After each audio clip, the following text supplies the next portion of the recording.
ഇപ്പോൾ നവീൻ ബാബു കേസ് ഒന്ന് നോക്കുക. ഇപ്പോഴത്തെ അതിൻ്റെ അവസ്ഥ, പെരിയ കൊലക്കേസിൽ CBI അന്വേഷണം ഏറ്റെടുക്കുന്നതിന് മുമ്പുണ്ടായിരുന്ന അതേ സാഹചര്യം തന്നെയാണ്. അന്വേഷണം ഇപ്പോൾ ആത്മഹത്യാ പ്രേരണ കുറ്റത്തിൽ ഒതുങ്ങി നിൽക്കുകയാണ്. PP ദിവ്യയെ മാത്രമാണ് പ്രതിസ്ഥാനത്ത് ചേർത്തിട്ടുള്ളത്. ഈ വിവാദ വിഷയമായ പെട്രോൾ ബങ്കിന് NOCക്ക് അപേക്ഷിച്ചൊരു പ്രശാന്ത് ഉണ്ട്. ഇയാൾ ഈ കേസിലെ വളരെ പ്രധാനപ്പെട്ട ഒരാളാണ്. അയാളെപ്പറ്റി വേണ്ട കാര്യമായ അന്വേഷണം നടത്തിയിട്ടില്ല. കാരണം അയാളെ CPMന്റെ പല നേതാക്കളുമായി ബന്ധമുള്ള ആളാണ്.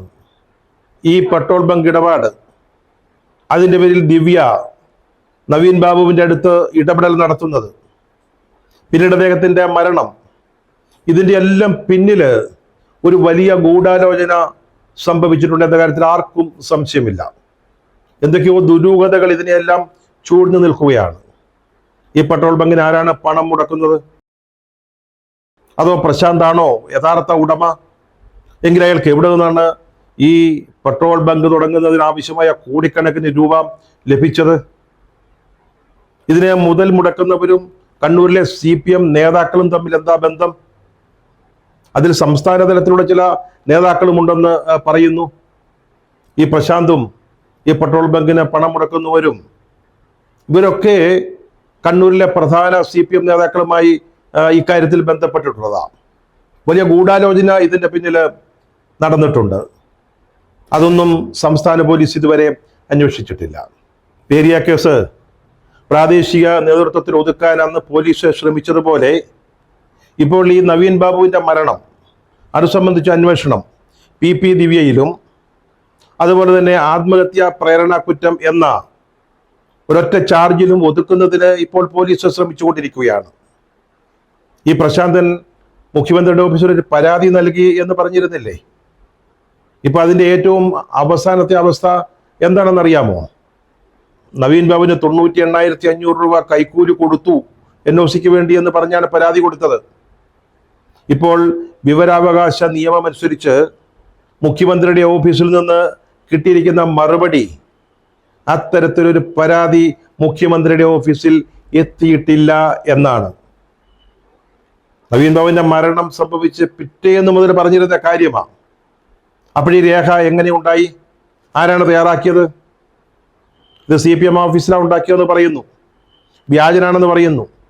അപ്പോൾ ഈ വ്യാജരേഖ ഉണ്ടാക്കിയത് അന്വേഷണത്തിന്റെ പരിധിയിൽ പെടേണ്ടതല്ലേ? എന്തുകൊണ്ടാണ് സംസ്ഥാന പോലീസ് പ്രത്യേക അന്വേഷണ സംഘം ഇത് അന്വേഷണ വിഷയമാക്കിയില്ല? പെരിയ കൊലക്കേസിൽ CBI വരുന്നതിനെ തടയാൻ ഏതറ്റം വരെയും പോകാൻ തയ്യാറായ CPM അതേ അടവ് ഇവിടെയും പയറ്റുകയാണ്. ഇപ്പൊ ദിവ്യ പ്രതിയായി, കാരണം മറ്റൊരാളെ അവർക്ക് പകരം പ്രതിയാക്കാൻ പറ്റുമായിരുന്നില്ല, അതുകൊണ്ട് മാത്രമാണ്. അല്ലെങ്കിൽ കളി മാറുമായിരുന്നു. ഇപ്പോൾ CBI വരികയാണെങ്കിൽ ദിവ്യയ്ക്ക് മുകളിൽ വലിയ തിമിംഗലങ്ങൾ പുറത്തേക്ക് വരുമെന്ന് CPMന്റെ സംസ്ഥാന നേതൃത്വവും ജില്ലാ നേതൃത്വവും ഭയപ്പെടുന്നുണ്ട്. യാതൊരു സംശയവുമില്ല. അതിനുള്ള ശ്രമങ്ങളാണ് ഇപ്പോൾ നടന്നുകൊണ്ടിരിക്കുന്നത്.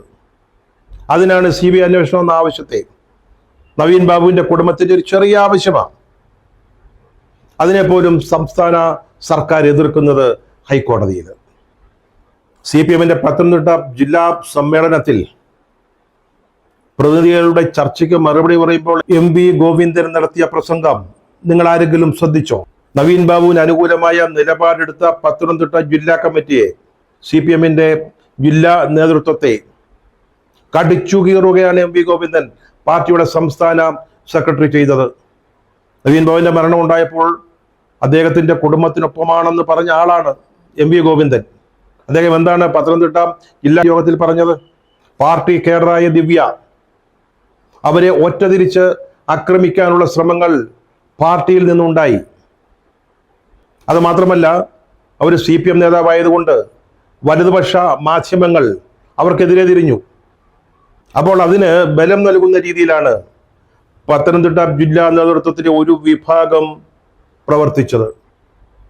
പണ്ട് നവീൻ ബാബുവിന്റെ കുടുംബത്തിന് അനുകൂലമായിട്ട് പറഞ്ഞ സഖാവായി പറയുന്നത് പാർട്ടി സമ്മേളനത്തിൽ പത്തനംതിട്ട ജില്ലാ കമ്മിറ്റിക്കെതിരെ ജില്ലാ നേതൃത്വത്തിന്റെ നടപടി എരിതിയിൽ എണ്ണയൊഴിക്കുന്നതിന് തുല്യമായി മാറിയെന്ന് ഗോവിന്ദൻ ജില്ലാ സമ്മേളനത്തിൽ പറഞ്ഞു. ജില്ലാ പ്രതിനിധികളിൽ ഒരു വലിയ ഭൂരിപക്ഷം എം വി ഗോവിന്ദന്റെ നിലപാടിനോട് യോജിക്കുകയാണ് ചെയ്തത്. ഇത് മാതൃഭൂമി ദിനപത്രം റിപ്പോർട്ട് ചെയ്തതാ.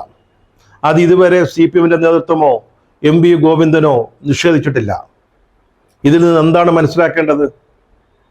ഈ പെട്ടെന്നുണ്ടായ നയപരമായി ഈ കാര്യമാറ്റം യാതൊരു ലജ്ജയും കൂടാതെയാണ് CPM സംസ്ഥാന സെക്രട്ടറി അവരുടെ പ്രതിനിധികളുടെ മുമ്പിൽ ഇക്കാര്യം പറഞ്ഞിരിക്കുന്നത്. നവീൻ ബാബുവിന്റെ കുടുംബത്തിനൊപ്പമെന്ന് ആവർത്തിച്ച് പറഞ്ഞുകൊണ്ടിരുന്ന ഒരു നേതാവ് പാർട്ടിയുടെ യഥാർത്ഥ തനിനിറം ഇപ്പോ പുറത്തു വന്നിരിക്കുകയാണ്. ഇതിൽ നിന്ന് നാം മനസ്സിലാക്കേണ്ട ഒരു കാര്യമുണ്ട്. ഇതാണ് നവീൻ ബാബുവിന്റെ മരണം സംബന്ധിച്ച പാർട്ടിയുടെ ഔദ്യോഗിക നയം.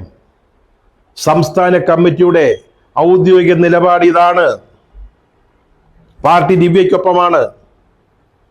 പാർട്ടി നവീൻ ബാബുവിന്റെ മരണത്തിന് ഉത്തരവാദികളായവരോട് കൂടെയാണ്. നവീൻ ബാബുവിന്റെ കുടുംബത്തിന് ഒപ്പമല്ല. അതുകൊണ്ട് തന്നെയാണ് പറഞ്ഞത്, പെരിയ കേസിൽ സംഭവിച്ചതുപോലെ ദിവ്യയെയും ഇനി ഈ കേസിൽ പെടാനിടയുള്ള ആളുകളെയും രക്ഷിക്കാൻ CBI തടയുന്നതിന്, അവരിലേക്ക് അന്വേഷണം ചെന്നെത്തുന്നതിന് തടയാനുള്ള എല്ലാ മാർഗങ്ങളും, ലഭ്യമായ എല്ലാ വഴികളും CPM ഉപയോഗിക്കും എന്ന കാര്യത്തിൽ സംശയം വേണ്ട. കാരണം ഈ പെരിയാക്കോല കേസ് CBIയുടെ അന്വേഷണവും വിധിയുമൊക്കെ അവർക്കൊരു പാഠമാണ്. അതുമാത്രമല്ല, P ജയരാജനും TV രാജേഷും പ്രതികളായ ഷുക്കൂർ വധക്കേസിൽ CBI അന്വേഷണത്തിന് ശേഷം ഇപ്പോൾ CBI കോടതിയിൽ കേസിന്റെ വിചാരണ തുടങ്ങാൻ പോവുകയാണ്. ഇതൊക്കെ CPMനെ വല്ലാതെ ഭയപ്പെടുത്തുന്നുണ്ട്, ആശങ്കപ്പെടുത്തുന്നുണ്ട്. അതുകൊണ്ട് ഈ കേസിലെങ്കിലും, നവീൻ ബാബുവിന്റെ കേസിലെങ്കിലും CBI ഒഴിവാക്കി നിർത്താനുള്ള എല്ലാ ശ്രമങ്ങളും അവർ നടത്തും. സർക്കാരിൻ്റെയും പാർട്ടിയുടെയും ധനശേഷിയെ നേരിടാൻ ഈ കേസിൽ നവീൻ ബാബുവിന്റെ കുടുംബത്തിനാവുമോ എന്നുള്ളൊരു വളരെ പ്രധാനപ്പെട്ട ചോദ്യമാണ്. കൃപേഷിന്റെയും ശരത്ലാലിന്റെയും കുടുംബങ്ങൾ CBI അന്വേഷണം ആവശ്യപ്പെട്ട് കോടതിയെ സമീപിച്ചപ്പോൾ എല്ലാ കാര്യങ്ങളിലും കോൺഗ്രസ് പാർട്ടി അവർക്ക് തുണയായി, സഹായമായി കൂടെയുണ്ടായിരുന്നു.